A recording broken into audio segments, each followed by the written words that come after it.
Yeah,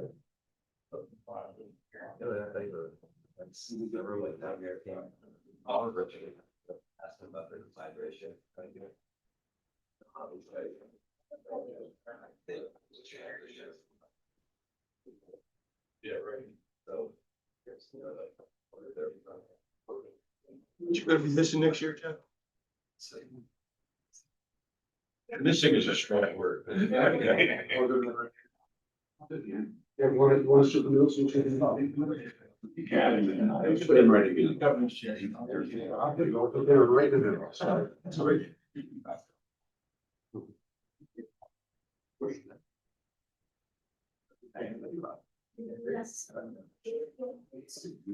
Oh, yeah. You do price.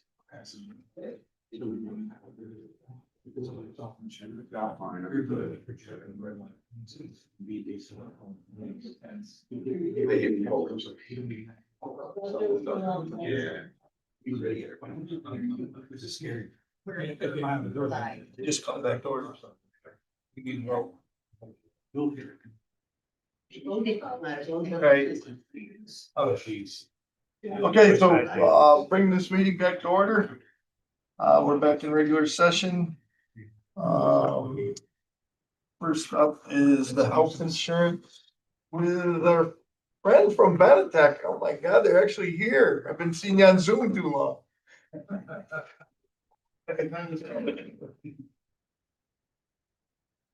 Go ahead. All right. Morning, everybody. Good morning. Thank you for your time this morning. With me is John Panici and Josh Bettinati. I'm Darren Moser. We're all with Benetech and we're the consultants on your health and drug plan and dental plans. So basically what I wanted to do this morning was kind of go over what we've been up to over the last few months as far as looking at the cost for the county and what we could do to help potentially mitigate those costs. So we went and we did RFP, request for a proposal, from medical carriers, drug carriers, and also dental carriers. We went to, as you can see on the sheet, 7 medical, 8 pharmacy benefit managers are called PBM, and 9 dental carriers. So when we go out to bid, basically the first thing they have to do is they need to be able to match the benefit. Okay. So that's one thing that if they can't match the benefits, then basically they're out of luck. Okay. And when we go through an RFP, what we're looking for is how quality are the benefits as far as networks go, as far as discounts go, their cost structure, what do they offer back to the county as far as do they offer on the drug side, maybe rebates, do they offer wellness type programs, anything that would benefit the county as far as keeping their health costs down. So when we go through, we also want to see who's flexible, who is willing to work with us as a carrier. If they're not willing to break out health from drug, then that's a red flag right there. We want to be able to, you know, if we need to separate, get the best deal that we can for the county. Okay, so that's something that we look at too. Okay. And one thing that I do want to mention as we're going through this is we're looking at this as a long-term strategy, okay? Because healthcare is not something that's just going up one year. It's been going up ever since COVID pretty significantly. And that's not just in Washington County or the greater capital region. That's a nationwide epidemic. Okay. So this really represents, and I'm going to get a little more into detail on this, but this really represents the second step in our plan or our process that we're moving forward with. Okay. The first step was back in June of 23 when we went to self-funding. Okay. And what self-funding did is it enabled a few things for the county. It enabled us to get more detailed claims data.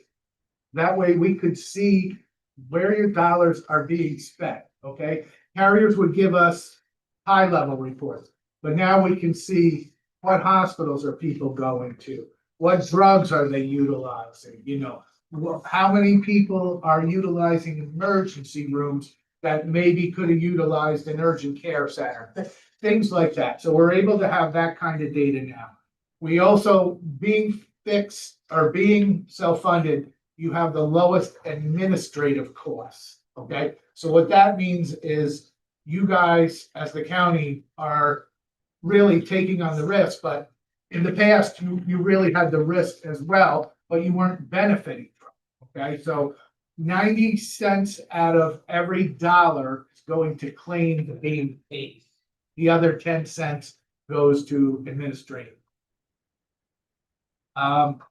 Also, we're able now to get the county drug rebates. In the past, when you were in that minimum premium plan design, those drug rebates stayed in the pocket of Blue Shield and now Highmark, okay? So since you guys have been self-funded, you've gotten over $2 million back in drug rebates. So that has helped offset the cost. And then also, we have greater flexibility, okay? If we want to make a plan design change, we can make it. We don't have to buy a canned product from one of the carriers, okay? So that's, you know, an example. I'll make up a crazy example. Let's say that right now you had a $20 copay and you wanted to make it $22, okay? You could do that. You could not do that under the previous minimum premium plan because Highmark or whoever doesn't have that plan design filed with the Department of Financial Services. So it gives us greater flexibility as we move down the road. Okay. Any questions on that so far? So that was stage one, plan part one. Okay. So part two is looking at the RFP results. And when we look at it, there's certain things that we look at. One, obviously, we want to look at cost. Right? Cost is a key driver. We want to see who has the best discounts, the lowest administrative fees potentially, and who's giving us savings, okay? And when we get to that, you have to look at what they're giving because sometimes they're hiding money in one pocket, particularly on the drug side. They hide it in one sleeve and there it is in another sleeve that they're making the money off you. So the drug side particularly is one where, you know, we look for the most bang for the buck. We did what's called claim repricing. Okay, so we took a year's worth of your claims experience, gave it to the carriers and said, if you were in play for that year, what would your cost have been? They all came back with different numbers and all that kind of stuff. And that really is used to kind of get a basis, okay? It's not necessarily who is the lowest one. And I'll give you an example there. We had one carrier who came in 20 or 50% almost below everybody else. And we're like, okay, let's see why that is, because they don't have a lot of business in the capital region, you know, so you have to dig into the numbers that they provide. And what happened was they gave their book of business numbers rather than actually pricing based off of what they had in this area. So those were not accurate numbers is what I'm telling you. So you can't always look at a number on a piece of paper. You have to dig sometime to see that. So we want to make sure they're all relatively within a window of 5% or so. So that's one of the things that we did there. We're also looking at networks, okay, and disruption. If they've got great discounts, but no doctors or hospitals in the network, what good does that do us, right? Your members need to have access to the quality doctors and the network, okay? And today, as you know, really, Albany Med and St. Peter's in the greater capital region control all the hospital systems, okay? So both your Glens Falls and Saratoga are associated with Albany Med. And in this region as well, we have Hudson Headwaters, which is a big conglomerate too. So those places, what they have been doing is they have the power now since they've been buying up either doctors' offices or hospitals, and they have better negotiations power now with the hospitals. So that's one of the reasons why prices have gone up over the last few years. One of the big reasons right there. We also looked at what specific doctors and hospitals your members are going to. That's called disruption. And we wanted to see, who could be pretty much a match, all right? And most of them are like in the 98 or higher percent match. So very little disruption with any of the hospitals or the carriers, I should say. And we also want to look at the quantitative approach. Who's giving good customer service? Today, everybody's customer service, they have what's called care management programs. They have disease management. They give you certain reporting, that kind of thing. So we wanted to see, does anybody have anything that stands out different than somebody? Is anybody bringing anything new to the table? And they all call their plans or their products by, a different name. One of them might have an app they call Gia. One of them might have an app they call Sandy. It's, things like that. One of them may have an app they call Al. But you didn't sell that name yet. So we look at all these factors because there's not just one factor that comes into the decision of who you're gonna go with and who you may change. Okay. Any questions so far right now? Okay. So now if I'm over on the page that says recommendations, okay? And on the medical side, our recommendation is Highmark Blue Shield, who the current carrier is, okay? And after looking through the RFP, we felt that they give the best value as far as the best or the competitive admin fees. They had the deepest credits that they would give to the county.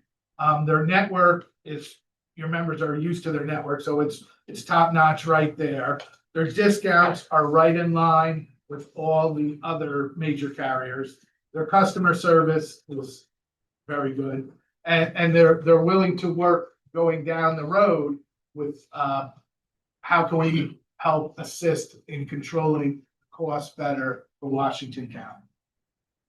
So the Highmark was the recommendation on the medical side. Yes, sir. I don't have the county insurance, so is Highmark the same we had last year? Yes, right.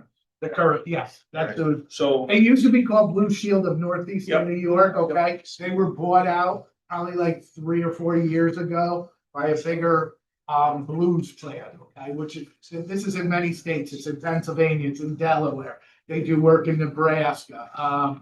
the reason I asked that's because you just commented about the fact that it's controlling the prices. Yeah. And it's 19.7%. Yes, That doesn't sound like a very good control to me. yeah, I know when I looked for the towns in theirs, yeah, didn't have the specific one, I don't believe, in the ones that we had. But it appears to be much less than what the counties would be at. yes, yeah. And part of the reason is the counties, okay, most are the towns, most of the towns are what's called community. Right. Okay? Yep. So what happens is they, in the springtime now, May or so, they have to file for January of 27. They have to file their proposed increases with the Department of Financial Services, DFS, you may have heard of that. So that's like the lawmaker in New York State for like community rated plans. So for instance, I'm gonna say CDPHP, we'll just use that for an example. CDPHP comes in with an increase of 15%. They say they need 15% to keep prices for next year. Well, haggling goes back and forth. They have to show information why to support this 15%. And then what happens is the DFS might say, all right, you're getting 11.5%. Okay. So in that case, the next year comes, right? CDPHP is like, well, needed 15. I only got 11 and a half, right? I'm trying to make up because I'm getting behind the 8 ball here. So they go in with a higher number the next year. That gets down too. Okay. What we did is we had an actuary, okay, look at the county's claims experience and all that and come up with where the prices were. One thing that I will tell you, since 2022, so 2022 up through 2025, so roughly 3 years, the county's drug costs have gone up 81%. Okay. And there's a lot of reasons for that. New drugs hitting the market, shift from medical claims to drug claims. People are living longer, okay? Drugs that are specialty drugs. You hear all about these, you see all the commercials on TV. You can't watch a half-hour show without seeing 2 or 3 of them. Some of these drugs are tens of thousands of dollars a month. Okay? So that's part of the reason for that. Well, and I think the community rated, like on a family plan, is probably $10,000 to $15,000 more than our self-insured. That's the truth of the matter. Is that what you're seeing in your? That's what I'm seeing. Okay. And it's like, wow, it's hard to, it's almost apples to oranges compared to your actual. And the benefits aren't as And good. yeah, you have rich plan design compared, the county has a rich plan design compared to. some. Maybe not to our towns. This is pretty rich. So, Because for the same reasons we mentioned, I didn't want our employees to suffer because we save money on their back. Because they're all, I don't know about your towns, but all of ours they're all older than I am. So I mean, so you kind of got to make sure they're taken care of. Any other questions on the medical? Okay. On the prescription drug, our recommendation is Capital RX. And what I wanted to say, again, we just heard 81% increase over like a 3-year period there. Capital RX is different than a lot of your traditional pharmacy benefit managers that you've heard of in the past. It might be Caremark, CVS Caremark, Express Scripts, Optum. Those are the major players there.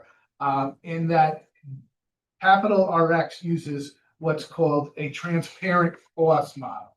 So what I want to do is I want to try to explain that they're actually charging the cost of the drug, the acquisition. Okay, so for instance, a drug costs $100.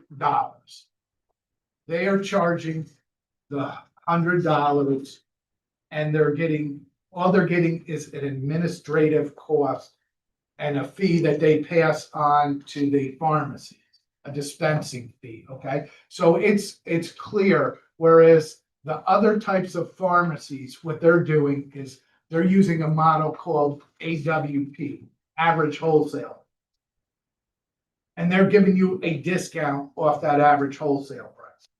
So for instance, let's just say that they're giving you AWP minus 85 for a generic drug. Okay. They're buying it for AWP minus 94. Okay. So they're keeping that spread between 94 and 85. So they're keeping that money in their back pocket. That is not occurring with Capital RX. Okay. Capital RX uses what's called a NADAC model, NADAC, which is National Average Drug Acquisition Cost. Okay, so that is different than the AWP I was just going over a minute or so ago. Okay, so what happens there is Capital RX doesn't have a vested interest in what drug your member is taking, okay?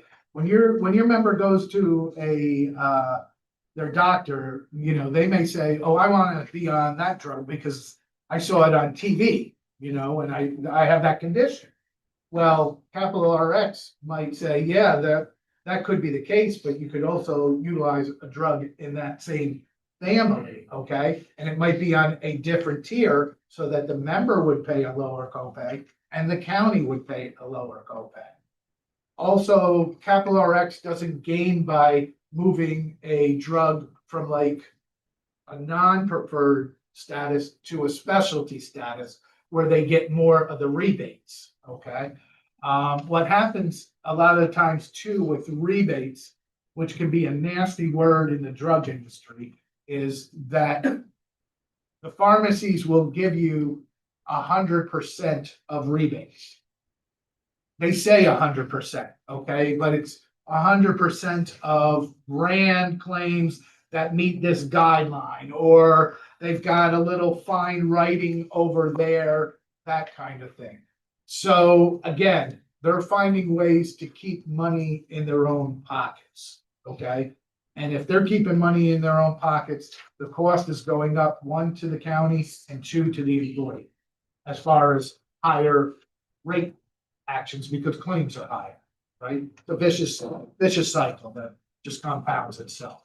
So as we go through, we looked at Capital RX and we said, what about your rebates? And they said, again, we don't care. We're not getting rebates. We just want an admin fee. So you're paying a higher admin fee than you would to any of the regular ones. But let me ask you this question. Would you rather pay $150 for one of those regular PBMs for a drug with no admin fee? Or would you rather pay $100 for that drug and $18 for the admin between the dispensing fee and that, for a total of $118? So what would you rather pay? Rather pay the $118, right? Every day, everybody would rather have that. And you also get back the 100% rebates because again, Capital RX is transparent in their pricing and the reports that they will give us. Okay. Go ahead. Covered at participating pharmacies only, who are those? So they have roughly 65,000 pharmacies nationwide. We asked for, what was it, the top 20, and they basically have everybody in it that your members utilize. Okay, and 100% match. and if they don't have one that's down the list, they're willing to recruit them because quite frankly, the pharmacist is getting a big dispensing fee from them, so they certainly would want to join. Yeah. Thank you. You're welcome. Is that what we use now, the capital R? No, you have, Highmark utilizes Express Scripts, ESI. You may have heard, okay, so that is who they utilize right now, okay? So again, this would be a change it would be a change for the member in that they would have a different ID card for drug, okay? Same copays, same pharmacies, same drugs are covered, okay? In some cases, there's this thing called the drug formulary out there, okay? So a drug may be in tier 1, which is generics. It might be tier 2, which is preferred brands or single source brands, or tier 3 multi-source brands, okay? Drugs move tiers every now and then. With Highmark, ESI, they move tiers, okay? So one time you might be on 3, it might get moved to 2, or 2 might get 3 because it's more expensive and it's not giving the result. There's other options in that drug family. So basically, those are pretty much a match, and in some cases, it's better for the member because it's on a lower tier with Capital RX than with ESI. Is this, when you get the mail strip, the mail-in strip also these? Yes, yes. And that was a good question. What they would do, if you make this move, is they would get the list of people that are on mail order now, and they would contact them so that they don't have to go through getting new mail orders for it, okay? With who they're utilizing now. It would probably come from a different mail order, okay, because ESI uses their own in-house mail order. Capital RX uses Costco for mail order, and I think they also use Trump RX and some other ones for mail orders. So, you know, that would not be an issue as far as the members getting their prescriptions. Did you have a question, sir? Yeah, I'm just trying to think through the numbers for the question. So we're gonna have a 19 or 20% increase. And a majority of all our increase that's been going on is obviously with the drugs, because I don't know any nurses or doctors that got a 44% increase over the last 2 years, like we just had in our insurance and that and the profit margin on the insurance company. But regardless, will this change into this drug using our past history, if you run the numbers of what it might have saved us in cost? So what we did is we had an actuary look at the claims experience, okay? And he believes that there will be savings going forward, definitely, if you make this switch, okay? Currently, you're getting 19% back in rebates. With this model, you would be getting 27, so that was priced into it, that amount there, which was worth about $400,000 in savings, okay? Based off of what he's seen in the past, he believes, you know, there will be savings going forward on top of that as well. And because of this NADAC model, okay, it's tied to Medicaid, okay, to the federal government program. So that trend, if you will, does not go up nearly the same as the regular non-transparent PBMs. So for instance, let's just say that trend on the non-transparent ones is 10% a year. With this NADAC model, trend might be 5%. So you can see how that would slow down the cost of increase on the Right. drugs. That's, you know, that's good to hear, because you're asking us another million again on top of last year. So if we can save 400,000, that takes some of the sting out of it. Yes. Darren, what would We're it off have been if we had stayed the way we were, the percentage? The percentage if you stayed Because where we're at 90.7. we were looking at 23.5 or something Okay, like I think that. that was important. You know, may I add something? We're optimistic that we think these numbers will start to level off this year from where we were last year. And we're not. Hear that every year. But we're expecting with this new pricing, that I understand what you're saying, and look, they are what they are, but the problem has been in the past, folks, this average wholesale pricing methodology is a game we can't win from where we sit. Okay, because they basically, the average wholesale pricing is a made-up number that the industry makes up as they go. They make it up as they go. It's not market demand, it's nothing to do with supply and demand whatsoever. They simply raise the prices, then offer you a discount and make more every time. This is really taking a different swing at it, saying, we're gonna look at actually the cost of the real drugs. There's nothing, you know, there's no numbers being manufactured here, and the incentives are entirely in the right place.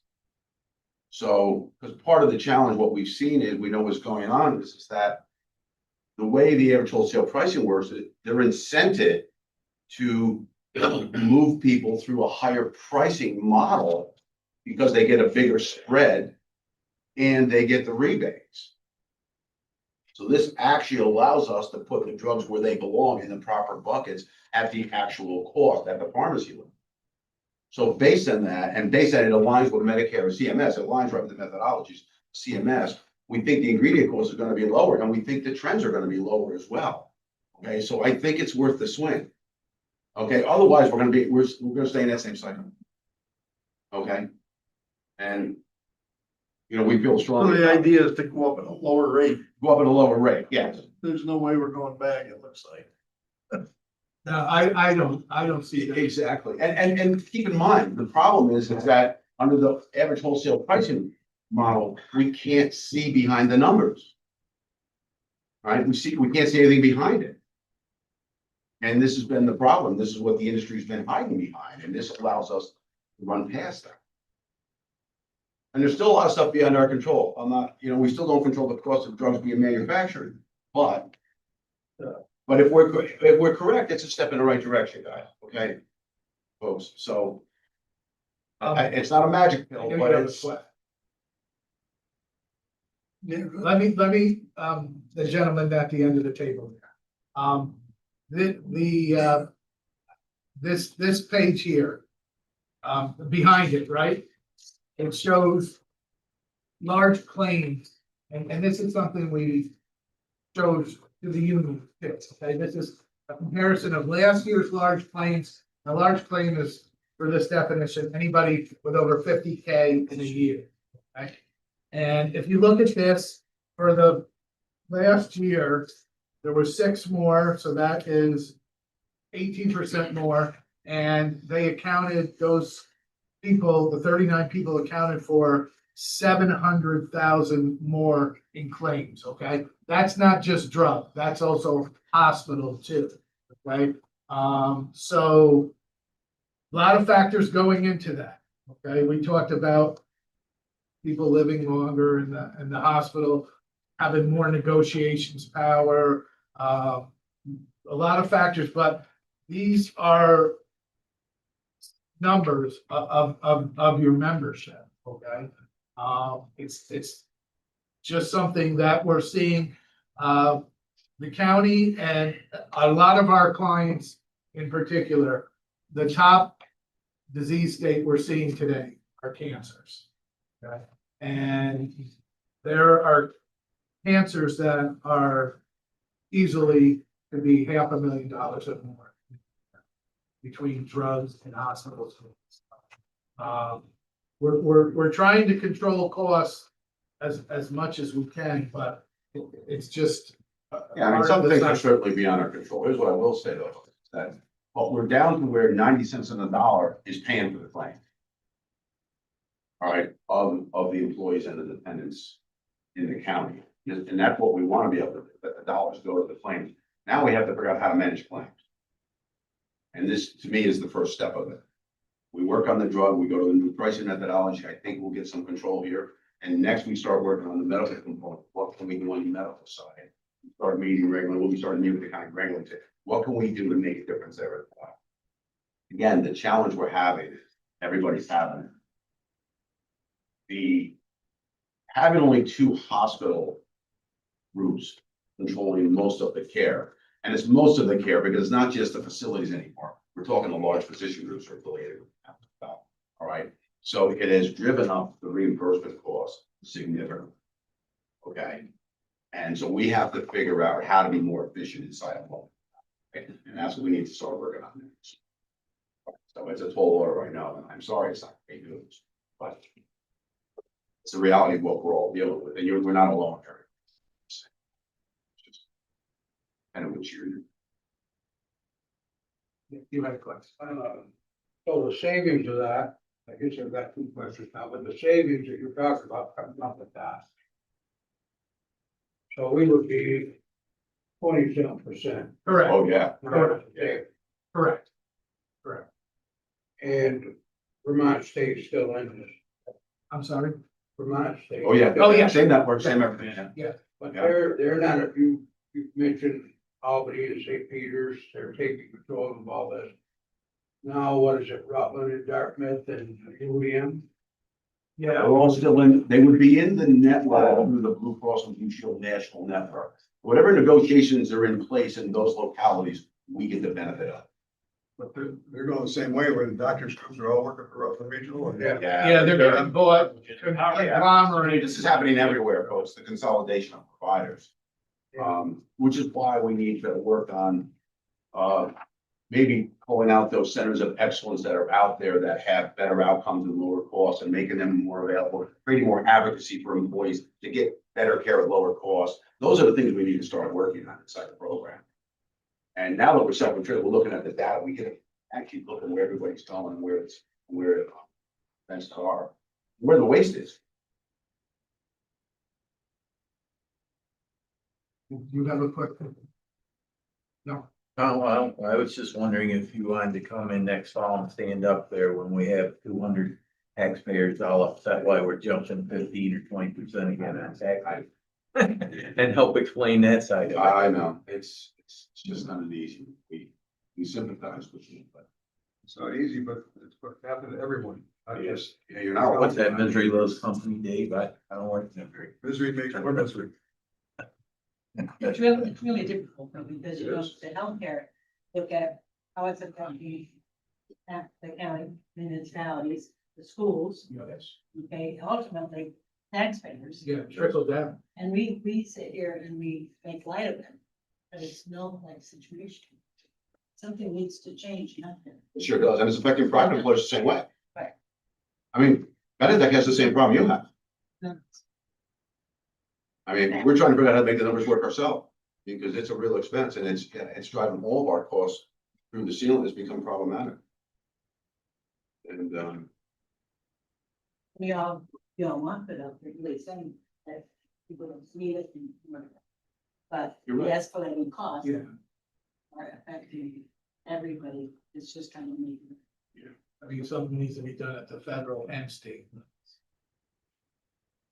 Do you have a question now? Darren, with some of the expirations and revocations of the Affordable Care Act, do you know why we haven't seen the benefit of some of those? Some of the things that were choking us out aren't in place anymore. Do you know why we haven't seen any of the benefit of those expirations and those revocations? Some of the stuff that was in place by Affordable Care Act is no longer in place. Do you know when the market hasn't reacted positively to that? Well, I think, Al, what's happened is, the carrier, well, not the carriers per se, but the hospital systems and all that they're kind of working together against us, quite frankly. So they have a monopoly. Yeah, exactly. it's not far from it. So what's happened is, you know how they said when Governor Cuomo was in place, this great thing about transparency, okay? Like you can go online and you can see how much this fee cost and all that kind of stuff. Well, what happened was, let's say we had a range like this of 1,000 to 450, and the middle was 650. Well, what's happened is the bottom ones have gone up and the top ones have stayed where they are. It's not like the top ones have come down to that pricing. So the pricing, it kind of worked in the opposite effect of what they had hoped it would do, the transparency of that type of pricing. So that has just been, that's been part of the problem now. And I think too, some of the things that have gone away have been replaced by higher cost newer things, okay? We have mental health is a big issue in our country today too, right? There's more and more claims and that kind of stuff, and people are utilizing it, which is a good thing. But 10 years ago, you really never heard about mental health type, okay? You know, we have the GLP-1s. 5 years ago, nobody ever heard of what a GLP-1 was, right? There's drugs out there now today for hemophiliacs that cost $1.5 million a year.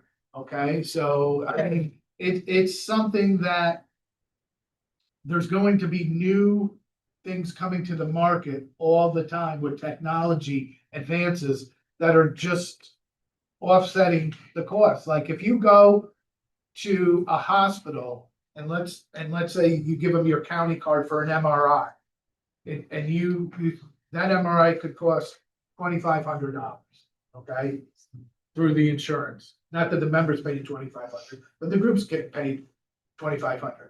You go to another facility and you say, "Oh, I really don't have insurance." That MRI might be $1,000.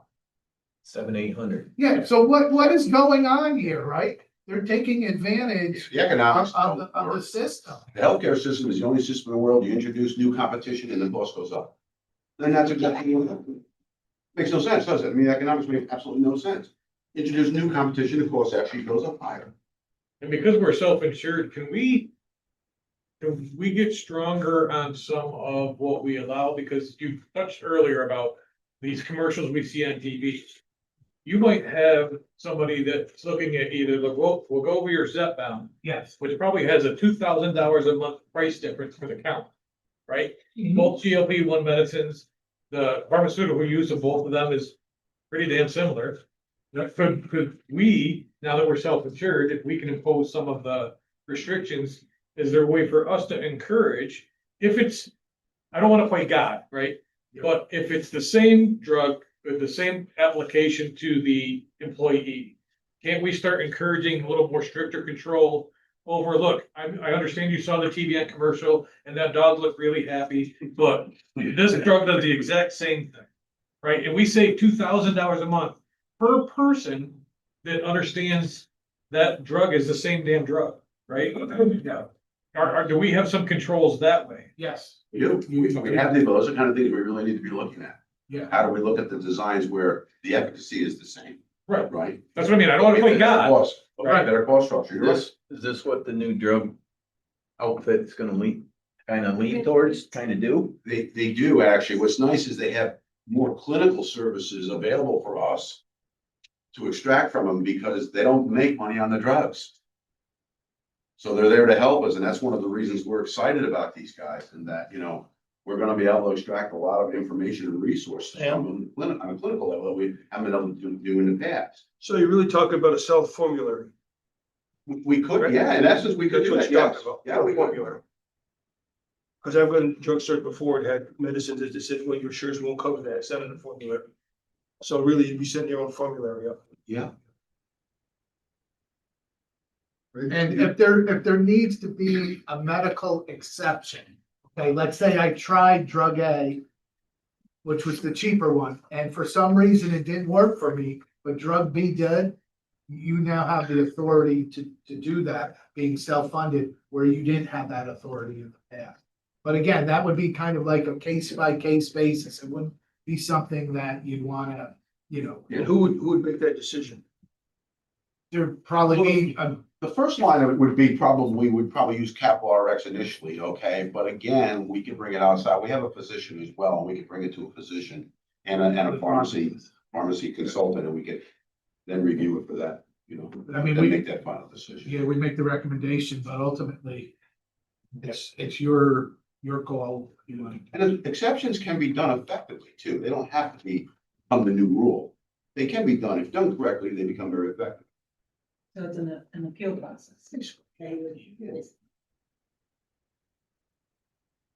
I think the GLPs went wild when they started using weight loss and promoting weight loss, Yes. and that drove the shortage of the drugs Yeah, I've heard like diabetics. for diabetics, but for It worked good for you, you did, yeah.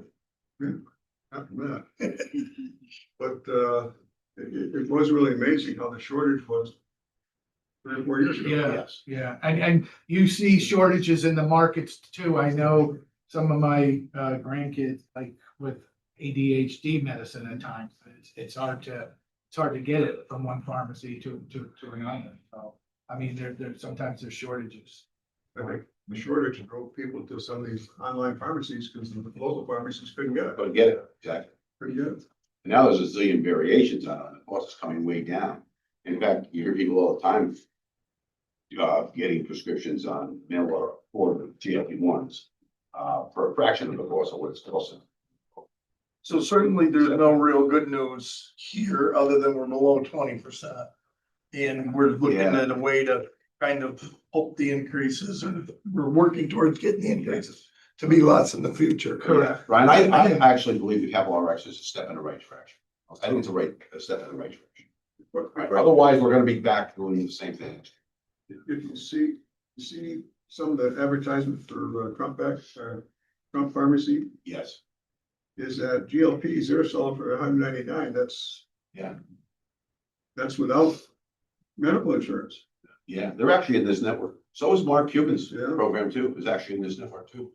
How can they drive the price that low? I mean, it's all the same drug for a tenth the price of other places.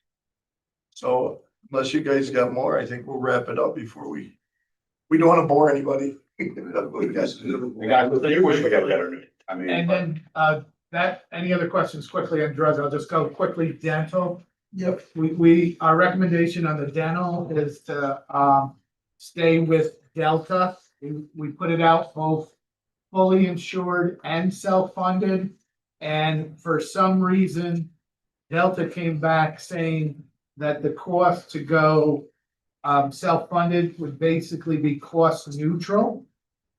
Okay, so we don't think it's worth taking a risk to either save $2,000 or pay $4,000 more. We think, where the prices are, it's fair and reasonable. That's actually not supposed to happen. There probably should be 10 or 15% margin in there. They got that. We looked at the claims, we projected them ourselves. The claims and the administrative fee, you put them together, they were self-insured, loan, things that come in. So it's not feasible to do, Doesn't normally work out that way though. But why take any risk if you don't need to? It's kind of pointless. Very good now.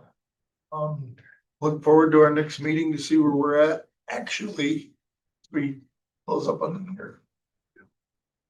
So Thank much. you. Thank Again, you. folks, wish we had better news for you, but. They could have had a lot worse than this. We don't get that. We could have had a lot worse than this. That's right. I don't imagine you're right.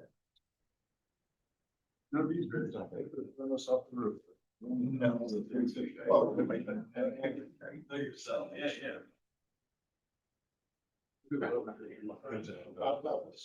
It's all.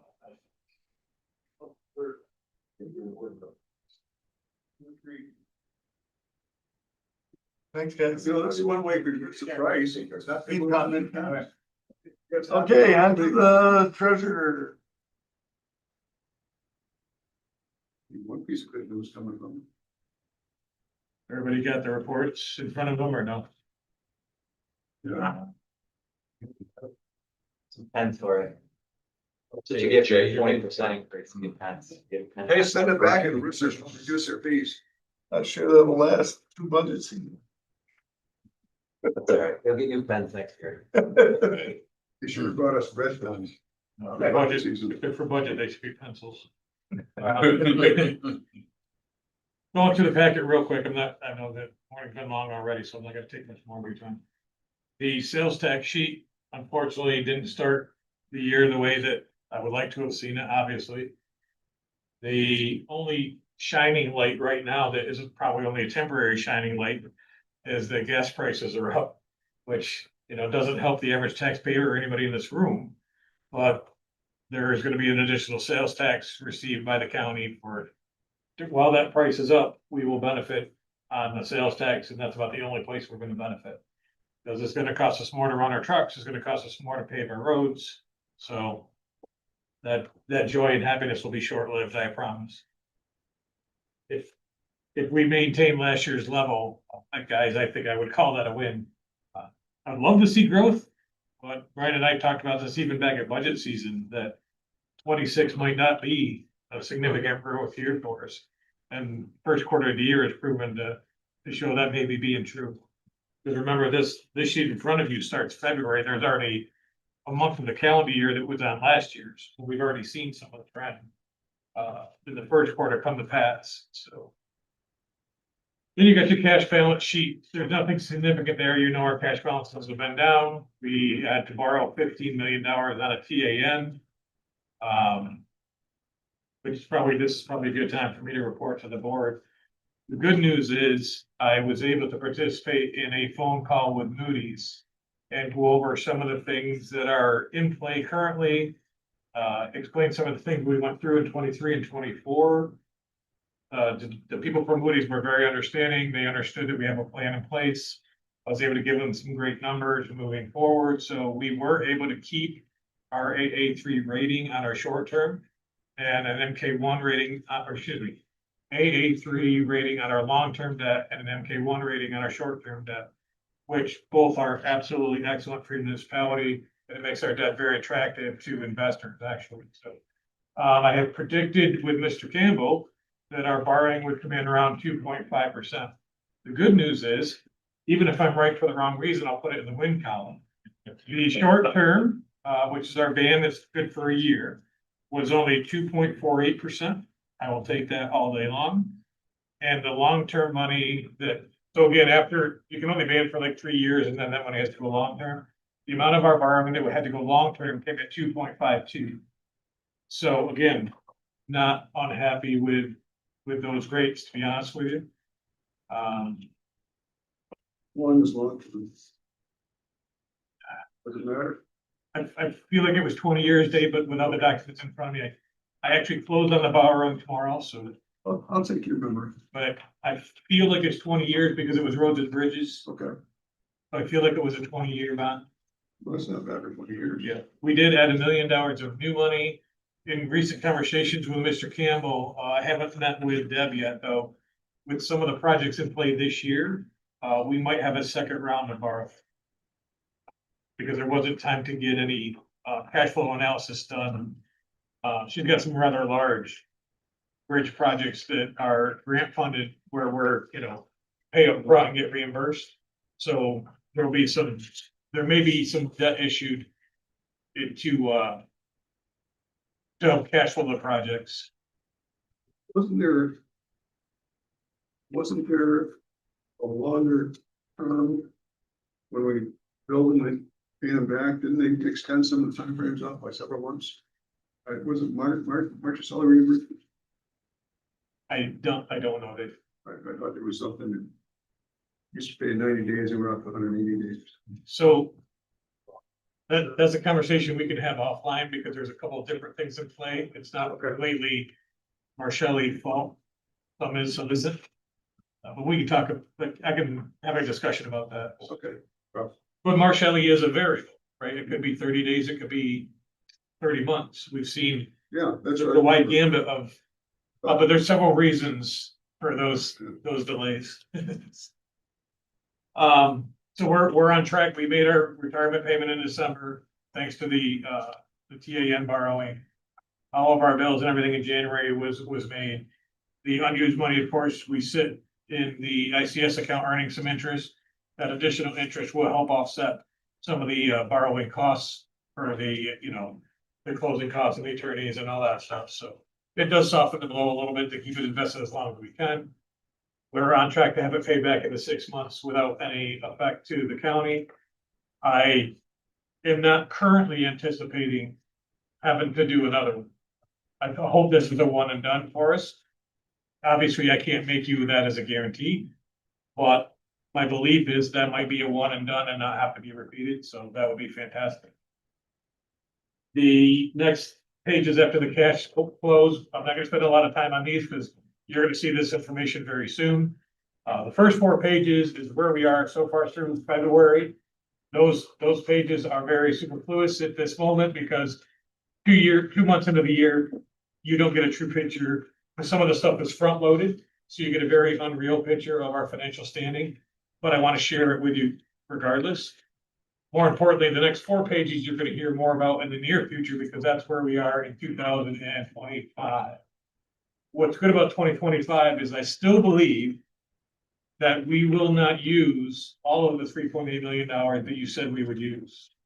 Right? So if you look at, spend one quick moment on this. If you look at general fund, you look at right now, it looks like we're losing $7.5 million, right? The net cost of general fund right now, it's page 1 of 4 on the second set of 4. It looks like we're down $7.5 million, and last year we're down 7.8. Here's the good news hidden within that number. There's $3.2 million of mental health money that only gets booked one time a year, has not yet been booked, right? Because we have vouchers open all the way through the March audit. So after the March audit, you'll start seeing some of these closeout figures. So there's about 3.3 million in unrecognized revenue, right? So take that off the 7.4. There's a one time a year claim that I do to ILS for the 2025 indigent legal services funding contract. Last year, that was around 784,000. I don't know if it'll be that level again because we did have some vacancies during the year, but say it's 7 to 750. Okay, you're still $4 million better. A lot of the fourth quarter claims still have to be booked. We do some year-end public health adjustments. Shoot, there was one more that I just lost. There's some year-end revenue adjustments that have not been recognized yet, so DSS is still catching up. you had planned, yes, DSS is more favorable, but it had been in previous years. You had planned to use $3.8 million. I don't anticipate in any world that we're going to use that unless something, God help me, comes up that I haven't foreseen.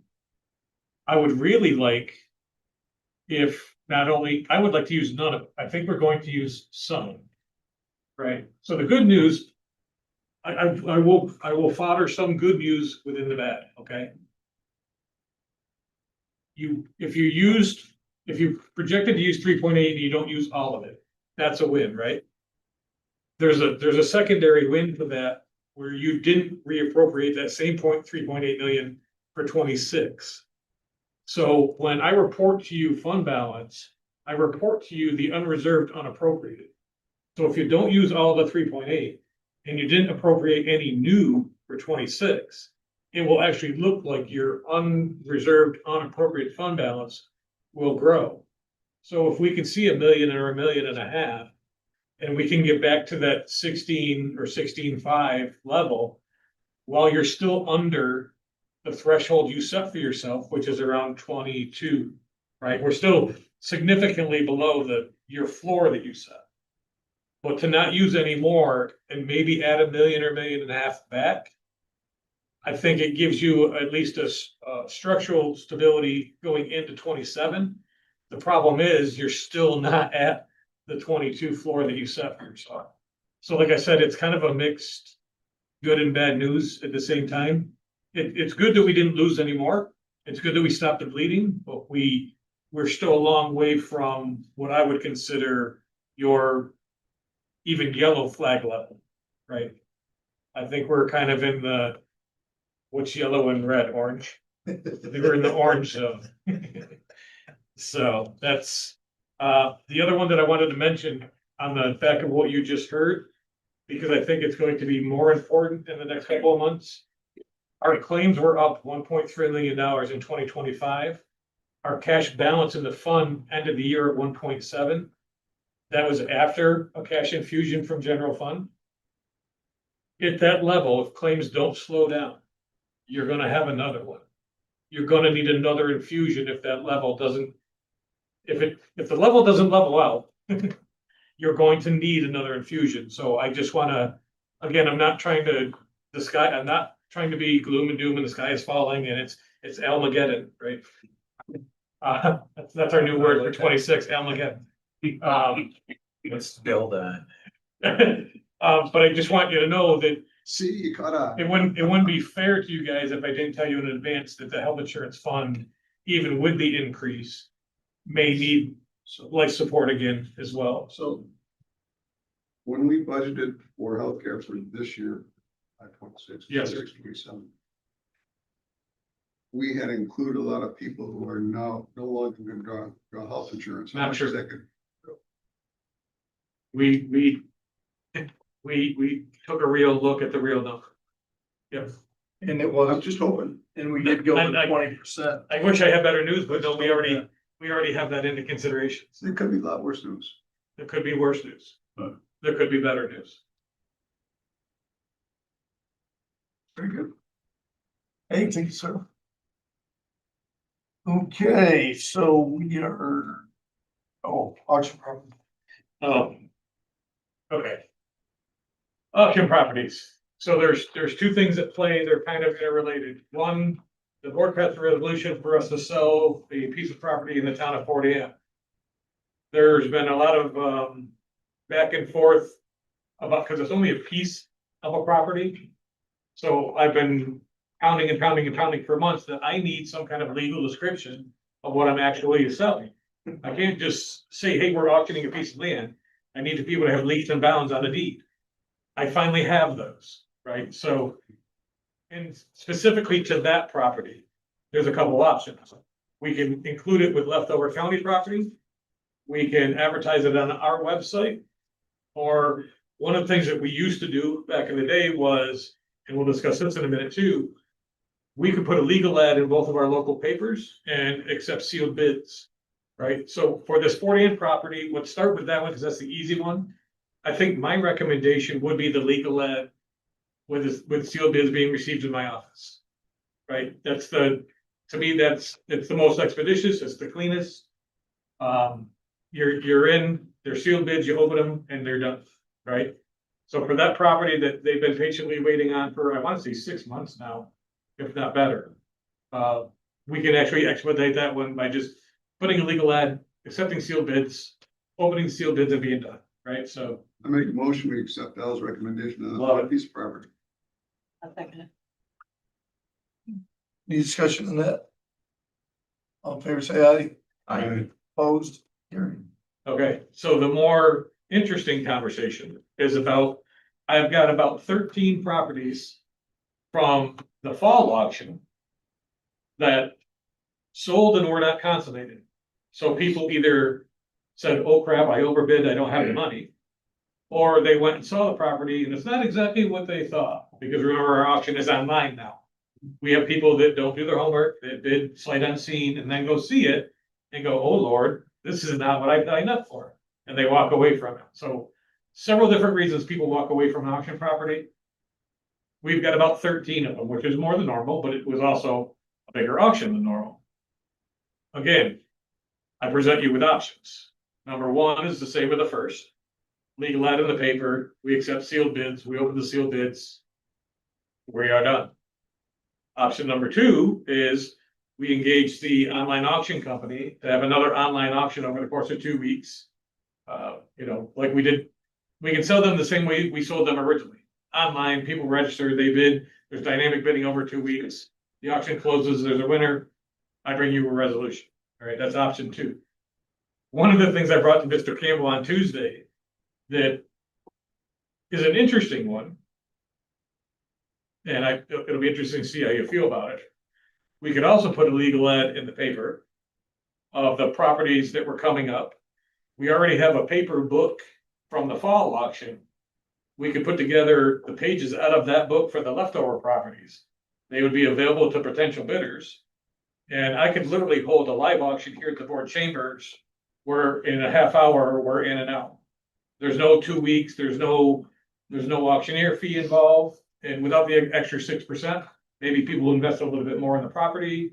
But something that we haven't done before that we could entertain is literally having a live auction here in the board chambers on a Saturday afternoon and just get these things back on the roll and in new owners' hands. Because one of the properties, I think I've mentioned it just before, I've got a property in the village of Granville that has tenants, right? There's people there, there's businesses there. One of the businesses kept the power on, thankfully, because we as a county can't entertain a landlord role on any of these properties. So at least one of the tenants that the business has stepped up, taken on the power bill, but there are people, right? They're not paying rent to anybody, which is great for them, but there's a lot of turmoil because there's a church that meets there, there's an H&R Block there, there's people living in the upstairs, right? So this is a property that really needs to get sold and get in somebody's hands.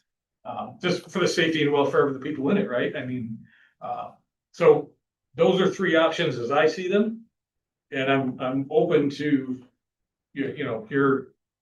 your wisdom. So if we take if we don't save them for the auction, we're gonna have more June, July, whenever we're not gonna. Yeah, I prefer not to wait. We're not to wait. Can Yeah. we put them in? Can we put a minimum bid? Do we have to? So We if we don't hit always have that right, Mr. O'Brien. So we could, if we don't don't get what we think, send with the next auction. And the other thing that we could do is we could say, okay, so these 13 properties, right, were not consummated, which means the original bidder lost their 20% deposit. They don't get that back. So we could look at a property and say, look, there was $18,000 in taxes. There was an $8,000 deposit on the purchase. There's only, so maybe there's a net 10, maybe you set the minimum bid at what we're actually out the property. Can we still go back to the second bidder? See if they want. So I do that exercise before I come to you. I actually go all the way down the bidder chain. I don't go to just the second bidder. I've actually offered down as low as the fifth bidder, right? So we do that first before I come to you. Al, on the building in Granville, the ones that are running, they could stay in there if we put it out to legal bid like the one we just voted on. What the new owner does, we can't control. Right? They would have the right to buy the building and evict them, right? That's a real thing. Which at this point they can't. Right. Okay, they're staying in there. Right now, there is no landlord. So So So it would seem as if the smart thing and the less expensive way to do it, and not put you as an auctioneer up front. It sounds like fun, right? would be my first time. and we're talking a dozen, it would be It's An 13-ish. hour? Yeah. it'd be pretty quick. It'd take longer to register everybody than it would to sell the property. So what's your recommendation, Al? Do you recommend that we just go back to the auction site, or you recommend we have folks mail it? So after I- newspaper ad? I'll cut your three choices down to two. I don't think that we need to engage the auctioneer again. Okay. I think that either a legal ad where we accept sealed bids, which is the old way of doing things. Our leftover list was done by sealed bid. That's the past practice. What I wanted to come to you with today is something outside of the box, right? The live auction is something we haven't done before. Is it viable? I don't know. Chairman, I move we do the sealed bid. Second. Any discussion on that? All in favor, say aye. Aye. I'm no on that. I like live auction. I like the live auction too, but I think it passed. Thanks, guys. We'll make it happen. Sooner than later as well. So you'll do all them at once, or you can add the other one in if. So even the Fort Ann property will be advertised as a, Right. There'll be 14 properties within the. so what I'll probably do though, because it's, I have to be careful with the legal ad, there'll probably be two. But we're offering a property for sale and then we're offering leftover properties from the sale. So that you may see two separate legal ads, but same end result. Just because the wording is gonna be a little different. Okay, so we're on to the amendments. Everybody is ready? Board of Elections is here. Did we want to talk about that first? Or Is there anything they need to talk about? I don't know, they're here, but that's why I They asked. don't get, we're not moving, funds from affordable to for equipment within the grant money. Second. Second, by Lance. The only thing that I'll add to it is between now and the board meeting. My deputy and I started looking at the grants. It looks like there's some reclasses that need to happen from an email that we got. So. Please go ahead and pass this, but you may see different numbers on Friday. You'll see numbers, but they might not be these numbers, right? Well, this is the new grant. Okay. Those are from last. So it won't affect this resolution at all? Okay, perfect. All in favor, say aye. Aye. Opposed. B is mental health for 100% state aid. I know Rob's here in case anybody has any questions on that. I'll move for discussion. Dave's gonna move for discussion. Is there a second? Second. Sam. Okay, so this is the one I believe got voted down. Is that correct? Yeah. And it's 100% funded. It's a normal functions every year. Yeah, come on.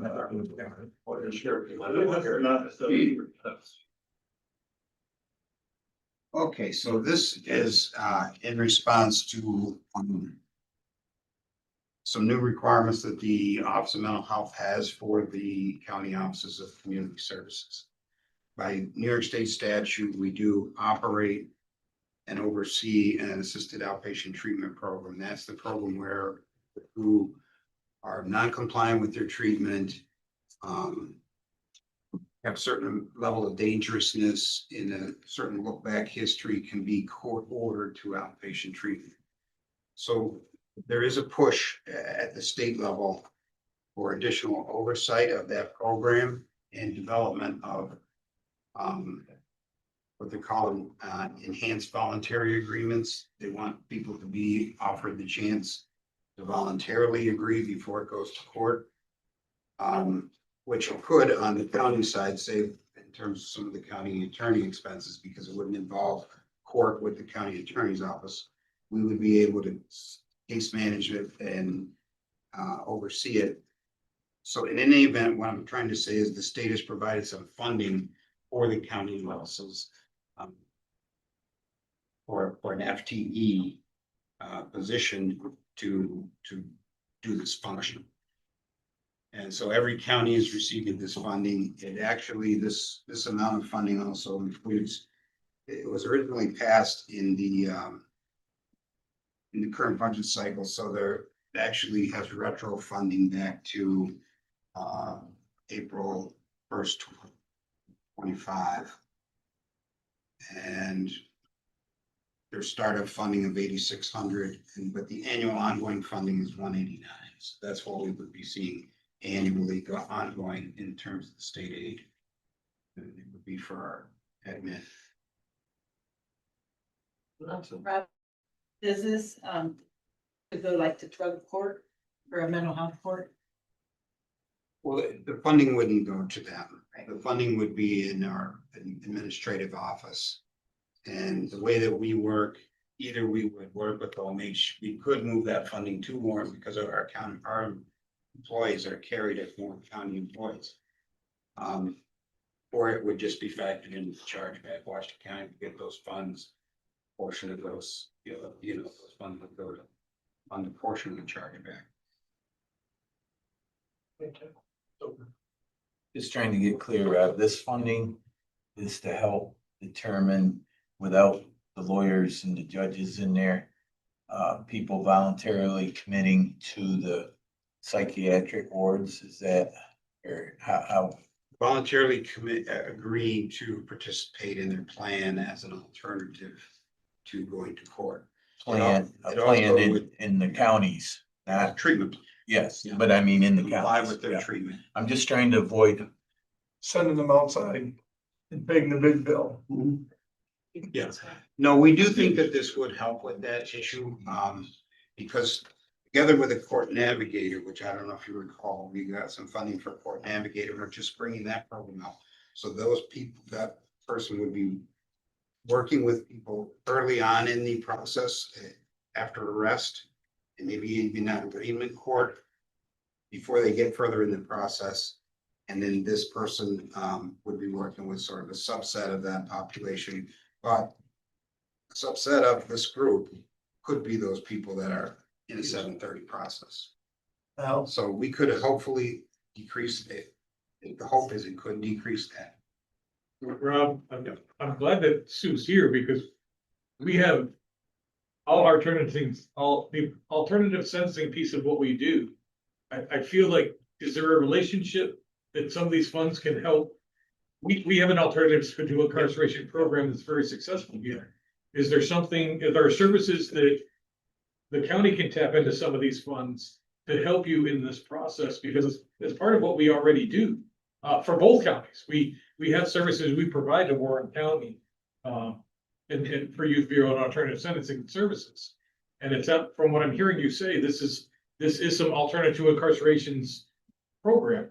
Right. Is there a relationship that some of these funds could actually, we could leverage some of these funds to help you with this program? Because again, why recreate the wheel if we already do it, right? Sue, I don't know if you have any thoughts, but. My only thought is this is AOT is tied to Leanne. Kendra's law, sorry. Anyway, so the Kendra's law is about, oftentimes it's making sure that they have their medication and that they're in that assisted outpatient treatment, which is different than necessarily the 730s and the requests for the 730s. And then whether that's a county court level, and then we get that 100% cost piece when they're hospitalized and found incompetent, versus the at the local level where they're civilly committed and we don't necessarily have that cost. The navigator, Rob and I have talked about the role that the navigator can play to identify those that would theoretically be the 730 referrals, and maybe fast tracking and getting that person involved in that sooner rather than later. I don't know what the caseload is for the assistant, for the AOC, the Kendrick's law, and how many people fall under that. We sometimes see that they're in the criminal justice system. They're not always in the criminal justice system that have the AOT recommendation. So we're happy to work with Rob's office or the navigator, whoever that is. They're not always in the criminal justice system that require the assisted outpatient. Well, treatment. that's where you're limited. It has to be on the criminal side. Right. for you. Exactly. It's good information. You have all the staff you need now to do this, program, or you're gonna have to hire somebody else? We do think we'll need to hire someone, because of the additional duties that are being Will that be full-time or part-time? put onto us. Well, the idea was to create one full-time that would cover both counties, Warren and Washington, so we're thinking. Because that's how we do things now, everybody in our office covers both counties, so. No, that 339, that will be all Washington County's share, or would that be Warren and Washington? That's fully washed in. Sure. And this is 100% state aids. This is all funded, so there's actually no budget impact. State taxpayer dollars to babysit adults. Right, that's what we do. Is the Warren County the same number or is it a higher number, lower than? Warren County was very similar, very They're similar. usually close. So this whole program, you're gonna take in close to $700,000 to run this program. But remember, some of that is retro funding and I don't honestly see us using that. So I don't know that we would utilize all the funding. Be able to. So it's just gonna cancel out revenue to expense. Well, we have to develop a plan and send it into the Office of Mental Health. So that does have to be approved and they're still having some webinars and kind of coming out with guidance for the counties on it. So if we come up with some creative way that the rental funds could be used to benefit to the counties, then we may propose that, but You most likely won't be able to go back on new duties. Right. Would be my guess. Yeah. So the plan would be that this, when this is fully implemented, to go through all the process here, that the outreach are gonna continue to give us the money, or we're gonna be, come up with another. it is ongoing funding. I mean. Until they change this budget cycle. Yeah. I mean, but our admin funding has not. That's every bit of funding. Yeah. So So this full-time employee, will they go to the participant, or will the participant have to come to Glens Falls? Or would it be more outreach? Well, a lot of it is policy, procedure, oversight, working with the case management programs, working with the hospital, working with the courts, kind of that coordination piece. But yes, they would be able to go out to individuals as needed. What happens if this program costs are greater than this? Will you give any more to the state, or will we be on the hook for that? Well, I mean, we do have to propose a budget to the Office of Mental Health. Our budget would be within these funds. And I just don't see us exceeding those costs with this because it's personnel. So we should be able to set a budget and stick to that. You know, You too. So if we hire somebody to do it under this grant fund, does that include all the legacy costs on into the future? he would hire. Warren County, it'd be a Warren County employee. We would, short answer is we wouldn't be responsible for legacy costs. Okay. Right? And it probably would pay, it's my guess.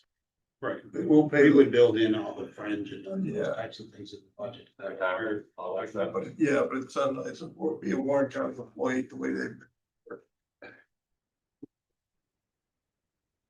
Okay. So writing up this plan to go forward. We put in there somewhere to really track whether we're having success at some of this, because when the state decides to pull this state aid. I'd like to have a track record so I can know whether I'm gonna cut the rope, But they're cutting the state aid, let's just say we're cutting it. unless we're really winning the program there. That's fair. So can we amend it to say, sunset of state aid is cut in any way, shape or form? think we can. I'll make that motion to amend it I'll second it. and cut whatever the amount we cut the program. All in favor of the amendment? Aye. Aye. Opposed? We need this, that we, Back to the, Even if we can't pay for it, so do I have one, even if we can't pay for it. where we pay for it at the end, and we're paying for it, the psychiatric, when they go into the legal track, and then we send them to the road. So we're paying for it one way. No, we have to keep paying. If it's it's an unfunded mandate, do we have to keep paying for people? I think that, as the high mark said today, mental health is increasing, so we are paying for it all over. this. Okay, and if we don't start doing some prevention, the costs are gonna continue to rise. And this is, in my mind, is prevention. Also put back. back to the original as amended. All in favor, say aye. Aye. Opposed? Carried. Very good. Thank you. Thank you. You want to jump to the other one, what you got? Grab sitting. Which one are we on? G. Okay. This is the one where you had us move revenue, thinking it was gonna cost more, and this is now the real number, is that what we understand? Yeah, this is the actual number of outstanding invoices, I believe, that the county still has from 2025. Okay, so I think the estimate was 550 that we had it up to, and the actual is 373, 626. So is there a motion to move that? Is there a second? Okay, now for discussion. Yeah, Not fully funded by the state, right? No, this is Mandated by the state. right by statute, this is a charge upon the counties, that's. By statute that they changed in what year? 2009? Once they Well, had actually, they budget didn't issues? change the statute. 2020, they stopped, they just changed it. They stopped, funding it. they stopped funding it. The statute was always what it currently is, it's charged upon the counties. Up until 20, they had their budget problems. Right. Their budget was They 9%, so used they to- passed this cost along to the counties because They they used to- couldn't afford this benefit that they wanted to give. They used to pay 50%. Yeah. They stopped. And what happens if we don't pay this? Bob goes to jail. We've all accepted No, that's okay. There's more to it than that. I can pay his head. You've established a fund to keep going compensatory. There you go. I can always drop off milk and They- cookies if I never raise that. The Office of Mental Health has reached out to me, you know, obviously inquiring, you know, what's happening with this, and I just let them know that the board has, you know, voted it down, request to amend the budget. They have indicated to me that they're bumping it up there, whatever, you know, they're chained to their legal office or whatever, so I don't know if there's been any communication on the legal side from Office of Mental Health, but I would think that's probably their next step is to send some sort of communication official thing. I saw that email stream. Did you explain to them why we chose not to pay this bill? I can't recall. You know, I think probably not up their supervisory level, but it's certainly been explained to our field office, which is our primary liaison to central office. And then also to the individual that reaches out to us for the invoices. So, No, this still includes Warren County. Never, no, this is a separate one, this is just us.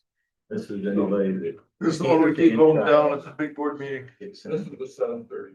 Yes. These are the 730s.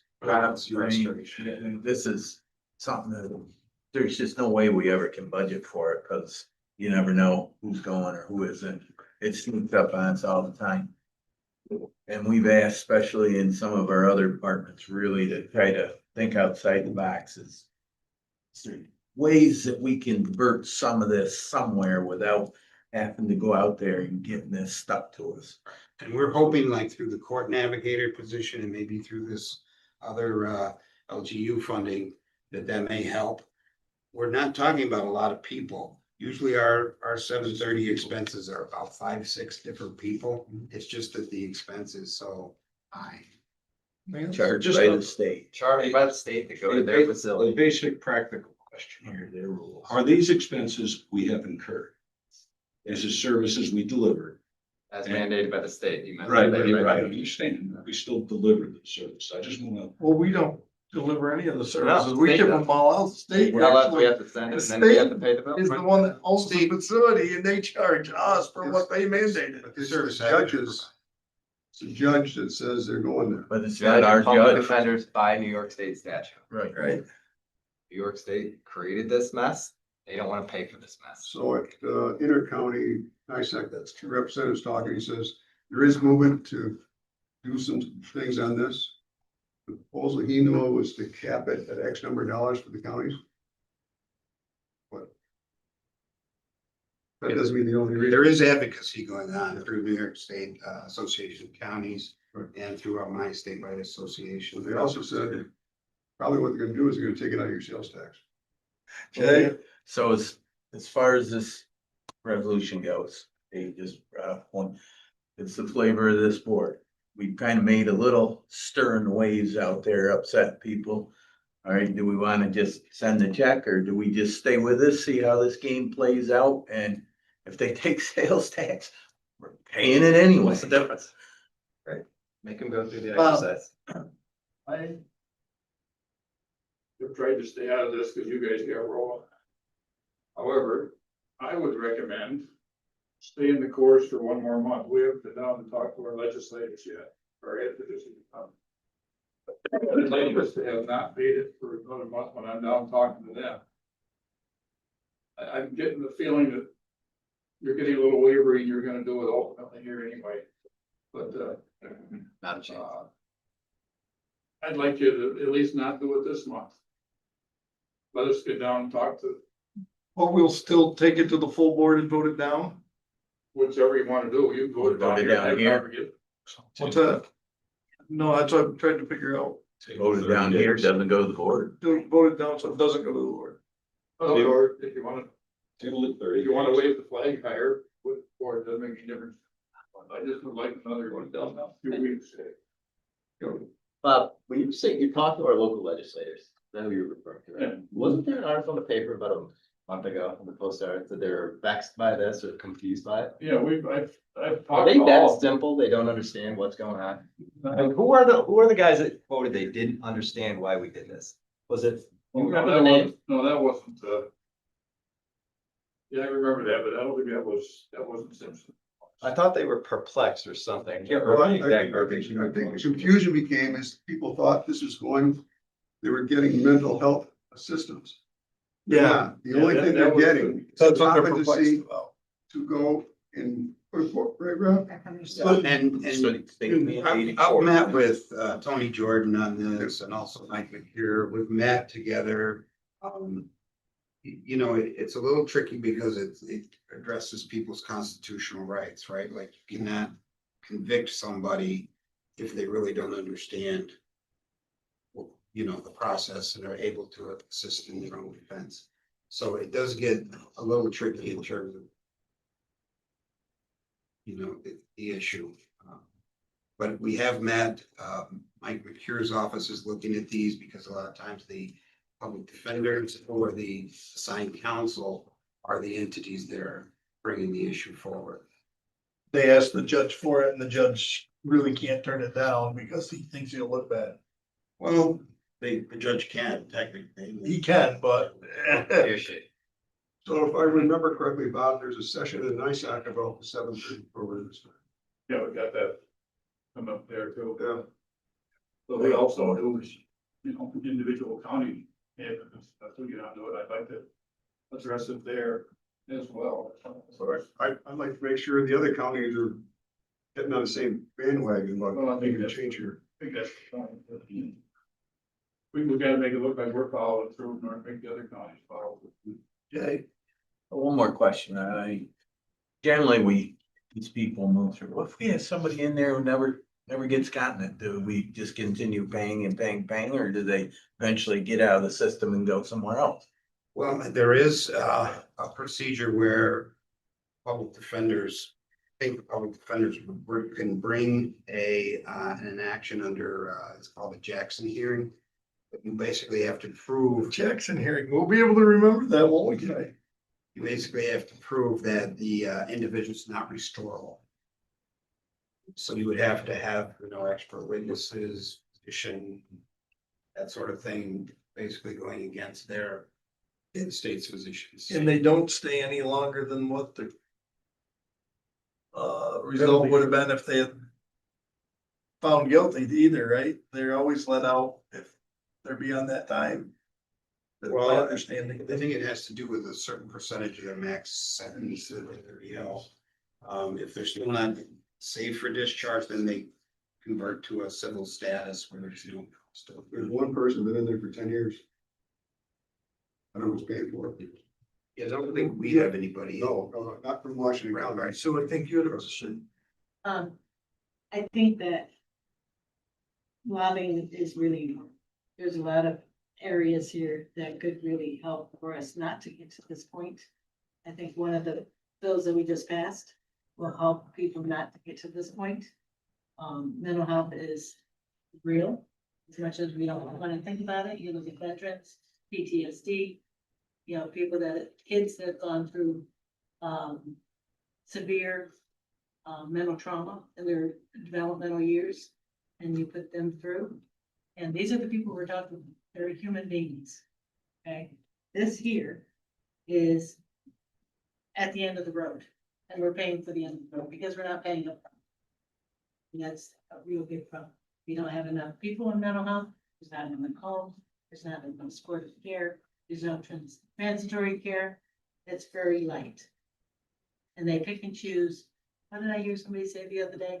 And in second grade, they look at test scores. And they're already looking at second grade test scores. So they can figure out how many cells they need as an adult. And that's true. Very interesting. Rob, why did the state reduce the funding in 2020?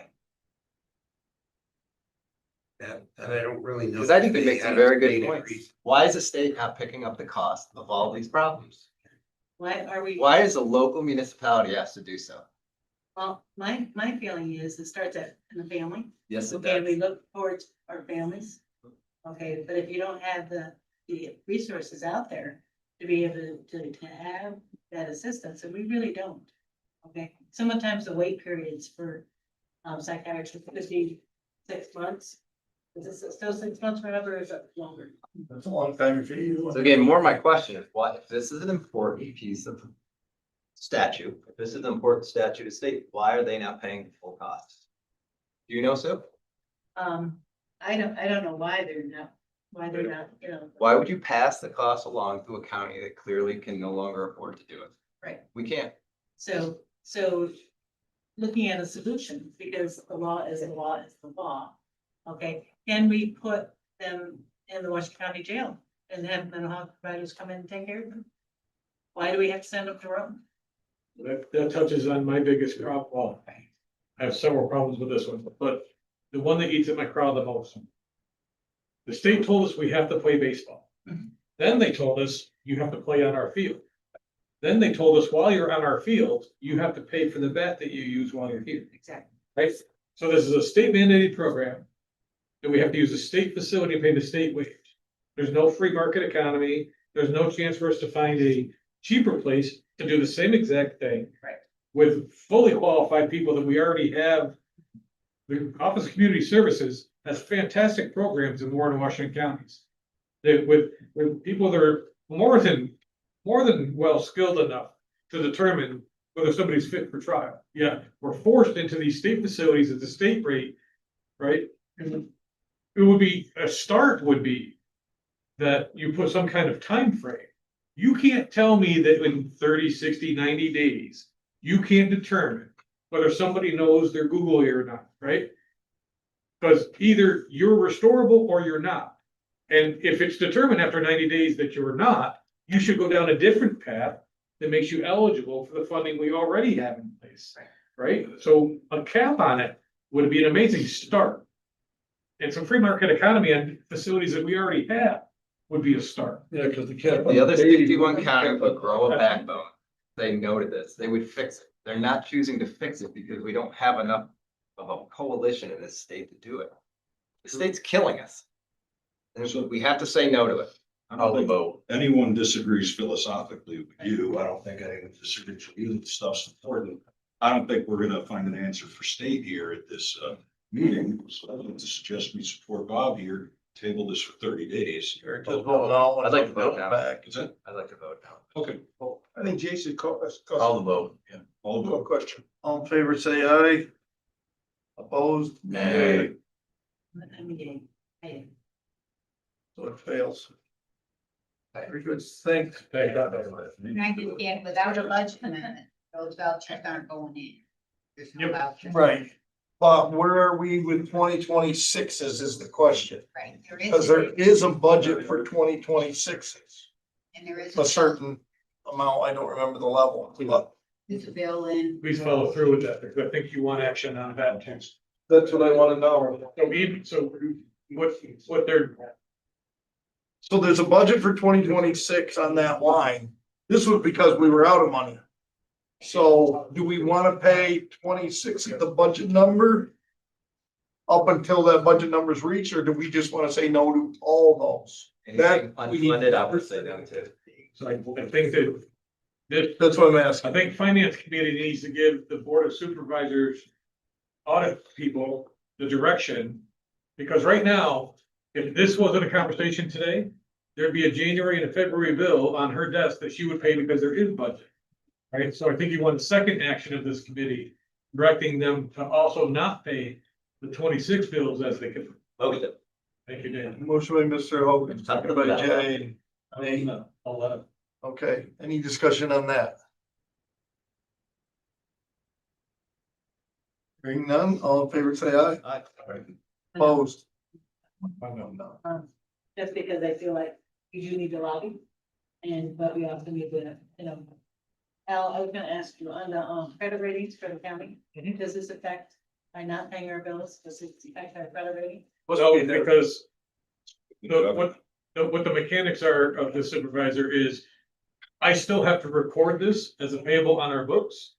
So our books are going to record this already, it'll already be in our financial picture. So for people like Moody's, they won't see any change in our financial position. It just means that I get to hold the cash longer, and hopefully we get somebody's attention in the meantime. So the only repercussion could be is that they do a clawback, which is already stated and it's sitting there anyways. The state is famous for clawbacks. At some Right. point, they can decide, you know what, Washington County, I'm taking it. Right. Where they take it from, we can't control. The only place that affects you all directly in the town level is if they decide to take it from sales tax, because that reduces the amount of distribution for 27, of which you get 7%. So the worst case scenario is they take it from sales tax and you all are impacted by your distribution for 27. So 2027, okay, as far as our town budgets go, we all rely heavily on sales tax. That's a big part of our budget. So all of us need to be aware that in 2027, our sales tax revenue could decrease by quite a substantial amount. So I'm gonna respectfully disagree, because Just- what's at stake is 7% of this $300,000 number. Right. Spread over 17 towns and villages. Right, So it'll be a very small number. fiscally, I'm not willing to raise the gloom and doom flag, because it's not. So and what do we have for January and February of 2026? So. I haven't seen the bills. There's a lag in the bill, so I don't think we received. Oh, we don't have February yet. Bill yet. So our January bill was, 44. 44 from the Office of Mental Health. And 7,900 from OPWDG. So, good question. 44,000. With the new program we're talking about with Rob, one of the judge's options, instead of considering 730, is to send her this program. Or not? Different, is it a different pool of people? It's a call that the judges make. When somebody raises the issue of competency, everything stops in terms of their legal process until that issue of competency is resolved. Right, couldn't they send her this program instead of sending 730? 10 years early. A judge could choose to do that. Usually, in my experience, when the issue of competency has been raised, they get the evaluations, to determine right then and there, is the person competent or not? So once competency is raised, could the judge just decide? Is that, This program. Put them in a program. Versus sending them away. but then their legal process has stopped and the courts are under certain, timeframes and calendars for each case. But the frustrating thing that goes out there for X number of days, comes back and they just Yeah. do a misdemeanor. A week later. I mean, my hope is that we get to some of these people before they're, in that courtroom, in front of the judge. And That's a place where the public defender and we can sit there and say, well, let's send them this program, see what helps instead of going. The AOT is separate from 730, so the assistant outpatient treatment is more like a civil proceeding. So it's like if someone isn't taking like their prescribed medication, then they would file something in our office and then we would go to court and explain to the judge, and like, this is why this person needs to be monitored in the community, so then they don't go out and commit crimes to get to the place where they're going into court and saying, okay, I'm not competent to stand trial. So it's kind of like a before you get to having the issue of a competency hearing. They're two separate things. Did you want to add anything? They can see your thing. Yeah, no, I was just gonna say that, clarification. Okay. Like, there may be somebody who is just in the community and a family member is really concerned and that their behaviors are really, they're decompensating, and they may bring it up to force the, have them go to court, force them to take medication, if they get schizophrenia or something like that. And then there would be no need further for a 730 exam, because they hopefully will not go into the criminal justice system with their decompensation. So it's kind of two separate. I don't know what that caseload is for AOT. Just be careful now, Sue, because he can see what you're thinking, so. Yeah, right. I knew she was thinking. I just didn't know what. I had to ask. I think it was. The last Thank you. our executive office, So we- about 1.5 million for New York City, 40 million for Buffalo. That's on top of the 150 million they gave to That's Buffalo. shocking. And yet we still sit here and rationalize why, yeah, we should pay this bill. Why would anybody agree to pay the state of New York for anything? They're literally stealing our money and handing it out and pandering for votes. That's all they're doing. Did we actually voted on Dana's second motion, right, to not pay the. Yeah. Okay, we wanted to make sure. Such a move. We're ready to move on. Okay, we are at C, County Road to carry over on Smith. Sorry. By Sam, second by Dave, Jenny. All in favor, say aye. Aye. Opposed, carried. D, interfund loan for general fund to capital project 136 Lock 8 Bridge. So moved. Second. Any discussion? Yeah, just to verify, just the understand the budget impact, that there will be a loss of interest revenues for the cash flow of appropriations by the county. So that's under review by the county attorney. That budget impact statement may change by Friday. Okay. We have an agreement with them.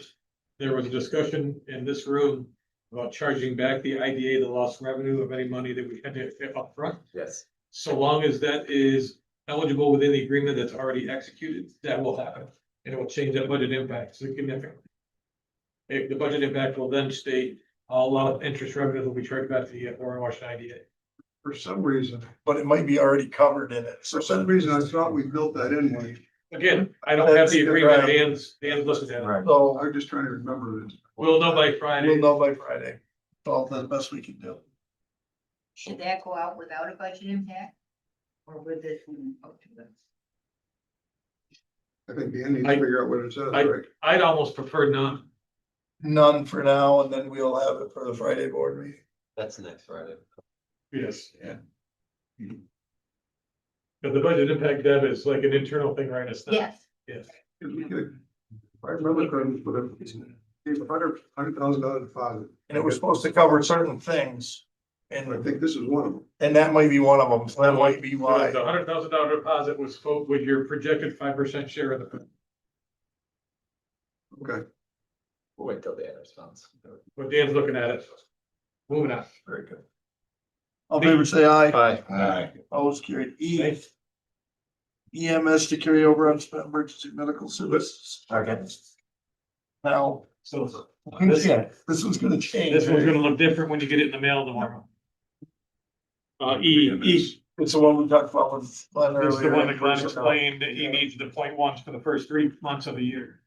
Added back into this that we took out on Tuesday. Glenn, is it my understanding though, you don't need the 0.4 portion, or you want that restored as well? We had, I said I didn't need it because of the 0.4 in the budget, There's 70,000 in there. so that's why I. Well, do you want the difference between the 70,000 and the unspent money? Do you want the whole grant rolled forward? That would be the easiest, that's, yes. That would Let's be make the that, easiest. let's make that happen. We're gonna carry forward the unspent portion from 25 into 26. So this grant will have a 0.1 section, it'll have this 64,000, and it might have another, whatever it is, $80,000 in 0.4s. There's already 70,000 of it in the 26 budgets. So this, when you get this in the mail tomorrow, this will have 2 more lines in it that rolls forward the whole unspent balance. And the only thing that would change on your end is the timeline of when it can be spent as far as the grant funds, if they renew them and Correct. put them out further. Still the same amount of money. All in favor, say aye. Aye. Opposed? F, capital project 123, indivisible microwave, moved by Dave, second by Lance, all in favor, say aye. Aye. Opposed, carried, we've already done G, and I don't know what you labeled the other ones at. H is assigned council, and this is to catch up on all their bills through 2025. This is the end of them, The right? good news is March is the last month we pay prior year vouchers, so this will be the last one. Or 25. Moved by Dave, second by Lance. Any discussion? All in favor, say aye. Aye. Opposed, carried. Budget for state training school. So. Moved by Dave, second by. Sam. Any discussion on this one? And just so that the board knows, this is correcting something that's already happened. Right, this is something that's already happened, we're just reclassing the lines. Unfortunately, the program eligibility to the line that it belongs in has a lower state reimbursement rate, which is why you see 122,000 of appropriate fund balance, so. So this is This moved actual cost into the actual program line that they ended up in. Unfortunately, it has a lower reimbursement. So it's just adjusting our books for something that's already been paid. So it wasn't like we were stopping it from being paid. They'd already taken it from us. And this goes a little bit to the audit committee's request. Of please let us see, so there's still a group of bills every month that you don't see. Right, so at some point, I know the commissioner was here, it looks like he left. But we'll have to re-engage him in that request that the audit committee had asked the former commissioner. Right, there's a, $1 million a month that goes through the audit that you don't ever see as an oversight board. So I think we need to re-engage him, because that's where this stuff is being spent. And I think that even though you can't control it, you damn well deserve to see it, right? So. Yeah. So you referred to that as a briefcase. The briefcase. So I actually forwarded it to Becky, hey, this is why we need to see the briefcase. She let me know this wasn't part of the briefcase. But we still need to see the briefcase. That's still, but that conversation Needs to happen. needs to happen. Yeah, I need maybe sit with you, Al, or whatever, to. Cause I think coming to my committee, we need to see something similar to this. Yes. Okay, these are the different sections. What do we get reimbursed on these sections? How much are we waiting for from the state each month, or how much we have out there? And, so we know we have a picture, cause this was already taken out of us and we just had to do the bookwork on it. Because one of the conversations we haven't had yet, and I don't mean to belabor this longer than it needs to be, but Brian and I were looking at the state aid receivable account for Department of Social Services.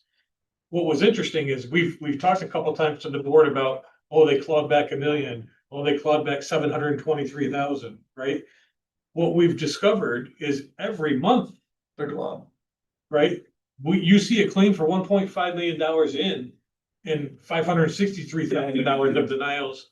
So there's more clawback from the state than even we had understood. So we'd love to sit down with their fiscal officer and at least get an understanding of why is there $1.5 million and we're only netting $1 million?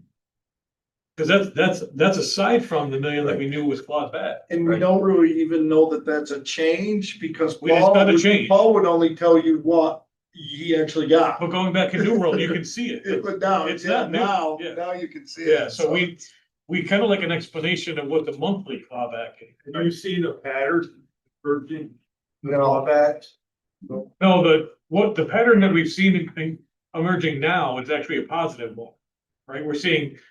We are Less. seeing their net cost going the right direction now, for whatever reason, whether it's the administration, whether it's staff, whether it's the environment or all the above. We are seeing it swing in the right direction, but it's still so I still think terrible numbers. in New World, early in the week, I think it was, I looked. Their loss for last year was 3.1 million, but there's still revenue to come in. We think the expenses are pretty much out. So they're 400,000 better out than they were last year when we came to this meeting, but this time is revenue yet to come in. I'm hoping in the 1.5 million to 2 million range, but I really don't have any idea. We should have. Now that we She said it's She's not, fine. yeah, she told me it wasn't, that she had. That's great, because you only got one more claim that I. So now that we separated DSS and OFA, does that give it a truer cost? Because I think. When you go to different this, programs, when you start looking at the 27 budget workshops, Yep. I'm hoping that you're gonna have a better view of net cost for both of our. is that- Unfortunately, you gotta be in it for a year to really get the benefit from it. as I understand it, is that OFA has got a better. Better for us than. Most, well, in all fairness, OFA programs are meant to be 100% funded. Right. Right, their funding I levels did are read your better. minds, right? The other thing with OFA that's different, Mr. O'Brien, OFA, my understanding is they know what their allotment is, right? Yes. They know they've been Yes. awarded Right. $300,000. But we're, They don't spend any more than their allotment. DSS, they serve everybody coming through the door, then they find out that they're over their allotment after the fact. That's quite unfair. well, now we have better separation, so we know it, which Yes, Right. isn't so much. I agree with it. So I'm glad I saw the federal aid family assistance, the decrease on that. Are we keeping track of state and federal Yes, Yep, changes? they're in the budget. Because there's a lot of change that's gonna happen with the step. and we're still holding our breath on some of the federal programs that may or may not be coming. Nobody knows. And also the increase of workforce to do all the paperwork. It's gonna be, I mean, what you have is 20 hours a week of community service for 20 hours of employment, and that has to be recorded. And so 80 hours a month to receive the benefit. So do we have people do that? To do that extra work to get both? Could be. I in think some- that was planned somewhat into the budget, at least I that's think my it's somewhat understanding. planned, but- too, Because they knew it was coming. I think the commissioner is kind of on top of that. so. Yes. And you'll have a certain amount of people that once they realize they have to go to work anyway, will actually go to work and not be coming here because they haven't got time to do both. They're gonna come to you for community service and wander around and you probably know them. Well, I'll gladly accommodate them. Well, Yes, we got plenty to do. When I started here in 94, our night crew was actually Yeah. people working out their assistant. You did that. We got a good supply of labor now, we're building ground stuff. There you go. Okay, all in favor, say aye. All right. Carried. Yay. Motion, please. Second, Sue and I are gonna have residents kill us if we don't get this road going. Hi, Jay, second by Sue. Actually, you had Jay make motion for Jay. For Jay. All I know is there's this plan called the Jackson Plan. Was that what it was called? That's what it's called. All in favor, say aye. Aye. Opposed, carried. And under other business, there's gonna be a J2, so just keep that in here. A is Marcel grant for County Route 49. Is that day two? Beautiful, it's already taken care of. Love it, Move it. love it. Moved by Jay, second by Sue. All in favor, say aye. Aye. Opposed, carried. L is Bureau for Runaway Homeless Youth. Funds. They're gone. Why do we have to pay for them to run by? I'll move it. Moved by Sam, seconded by Jay. I hate. Now we're bringing up doing the more state discussion. fund. State fund. So. The program year for runaway and homeless youth, 10/1 to 9/30 of the following year. This is part of the wrap process that I come and get permission to submit the wrap. And then we traditionally pay, we have in the past paid at the end of the year, at the end of the program year, so September, October, November, December, we would pay the White House the dollars.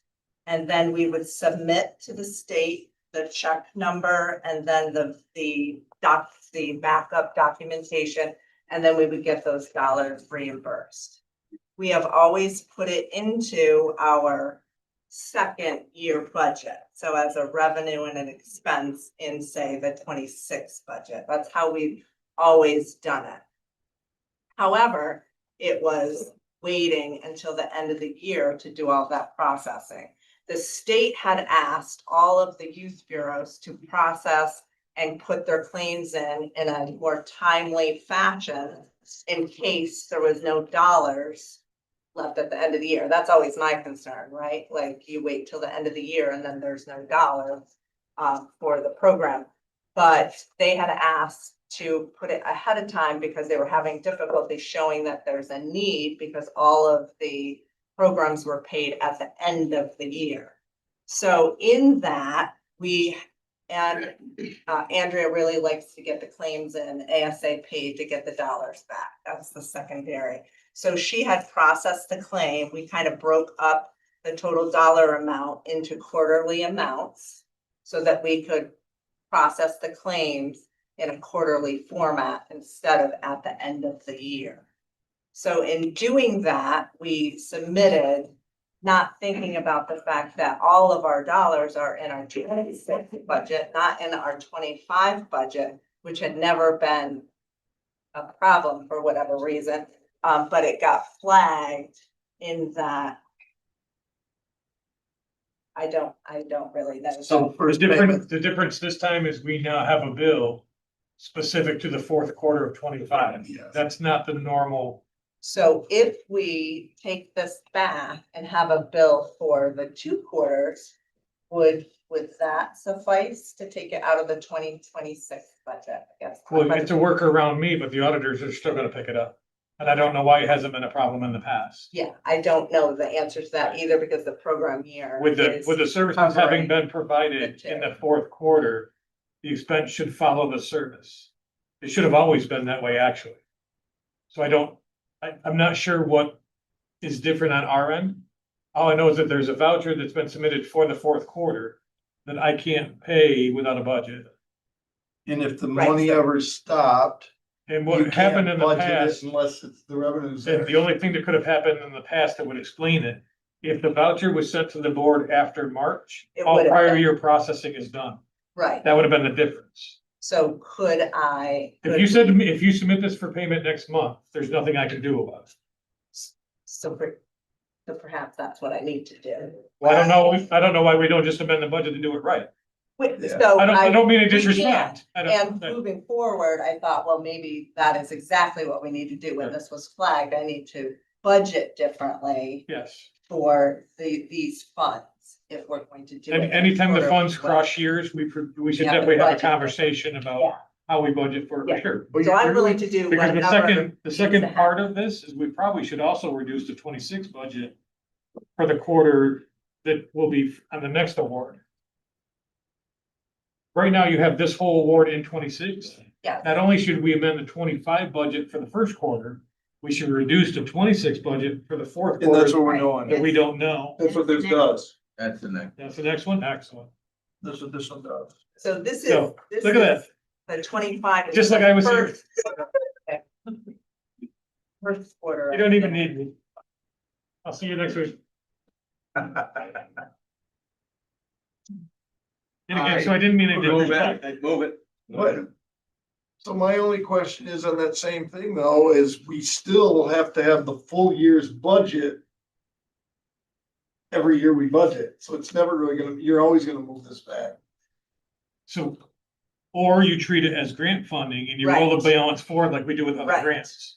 There's a way to do this. Oh, so do we know it at budget time what the actual grant number No, is? you So wouldn't, you look- wouldn't budget it as part of the budget. You treat it as a grant. But we would theoretically, we find out the dollars in Recognize it August, this year. September, Yeah. right? So we find out what the dollars are for the September one or the October one to whatever. So I could do it either way. What we do with other grants that are like that, Yep, right? Like Tina's bioterrorism is a great example. When Tina finds out her award in September. Yep. She comes to the board, we actually budget the whole award, even though there's only 3 months left. Yeah. Right, we know that, we budget the whole In award. January. And then we bring forward the unspent balance in January that or would February. probably work. So that way it So if comes we- totally out of the budget. Right, so if we treat this funding as a grant, Perfect. it's outside of the budget process and we can control the year that it covers. Right, so this funding might be best treated as a grant. Because we have a mechanism to handle that, And it is a grant, so we're good. and it is a grant. So if we treat it as such, I think it's cleaner for you guys too. Yeah, no, that Yeah. absolutely would work probably the best, because the other piece of it, now that the timelines have fast tracked, if we happen to have youth sports or something that we want to pay earlier, we could You can, pay from the right. 2025, and then it would just be a reduction in the following year. So it would work out the best for I us. like that. Yeah, That's that'll, why I brought it up, because because it works. yesterday I racked my brain, like, I'm gonna do this every year, move this back and. Not if we treat it as No. a grant. And it is a grant, so it's perfect. Okay, all in favor, say aye. Aye. And then we need to do M, which corrects it also. Second. I. You get all those done? All in favor, say aye. Aye. Opposed? Taking this one. Carry. Thank you. Thank you. That was worthwhile. Thanks, Sue. Sorry, we took most of your That's day. okay, it was very informative. Okay, Legal Aid Society contract, that's the next. Really glad they made the children's. There isn't a resolution, it'll be in your packet. It's the 237.5, I remember is the cost, but I believe we have to. Cause we're gonna budget that, that's not a grant. If a grant may pay it, but I think we gotta prorate that if it's half a year or 7 months or whatever it is. So the problem with that one is until he goes through and gets the ILS confirmation, we don't know if it's grant. Right.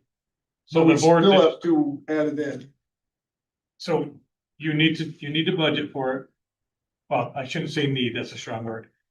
One of the choices you have is to budget for it and authorize the chairman to sign the necessary contracts. Because the gamble you're making, in my opinion, if the grant doesn't pay for it, every case this group touches, you're still not paying $158 an hour to ATB attorneys. We're saving money. So here, right? even if this ends up being county money, this might be the first time ever that I've told you to go ahead and take the risk, because I think the trade-off is you can only win in this one, even if it's county dollars. I would love for ILS to say, yeah, you can use that family grant for this, win. Because it is truly my belief, and Jay and I have had this conversation more than once, every folder they touch, every one, whether it's 1 or 100, saves $158 an hour in ATB costs No trouble time. and no travel time. I'll move it. Thanks. Okay. Second by Lance, any discussion? The only thing I'm gonna add is that I don't know what that number is gonna be. We don't need all of it because it's only half the year. Right, we can prorate. We ought to prorate that. Okay, all in favor, say aye. Aye. Opposed, carried. The other thing I wanted to do is because I need to show now that we've hired these new public defenders. There's not enough money budgeted for the total number. I believe we need about $250,000 to get through this year. And the reason I wanna have the amended number is it's possible we don't even need that by the time budget time. But then it's gonna show that your budget number was accurate, which we know it's not because the included costs from public defender and assigned counsel. I want something to go by to measure at budget time. So I want to amend 250,000 into public defense budget in order to pay for his part-time What are you thinking about? fund balance.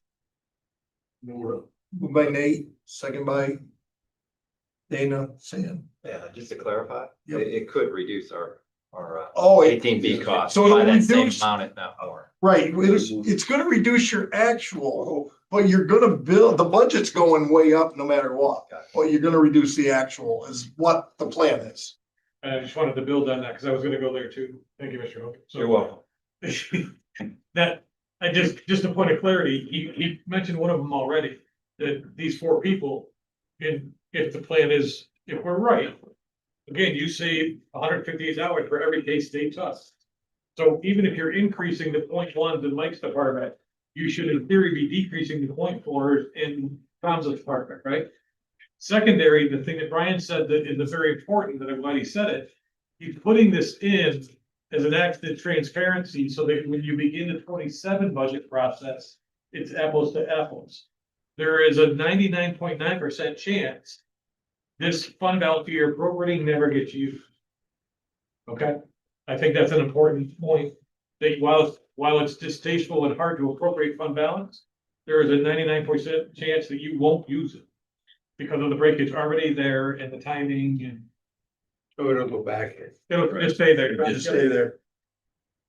Thank you, Brian. I honestly believe that anytime we can keep assigned counsel from touching a folder, it's a minimum of a $350 savings. Yeah, and right now, we have 3 things in place to do that. So we're in hopes that's gonna work. Between public defender, assigned counsel, and the program that Tony Jordan mentioned, Yes. should take a huge. And that 350 is a minimum savings. Yes. You can only skyrocket from there. All in favor, say, or discuss. One more thing on the, public defender, on the hybrid public defenders. Is that our new name? It's a legal name, I guess. They're pulling out even. I think all of them are legal, but that's. So, we also will have less fringe benefits used, right? Just New York State retirement. There will be, because we did take away 1 full-time person, yes. So the part-time will not get. Right. They can opt into retirement. They have have an an option. option, but it should be reduced either way. All in favor, say aye. Okay, I have one other thing. Buildings and grounds needs a waiver because seasonal cleaning is done by 1 specific group. So we need a waiver for that 1 specific group. Yeah. The substation.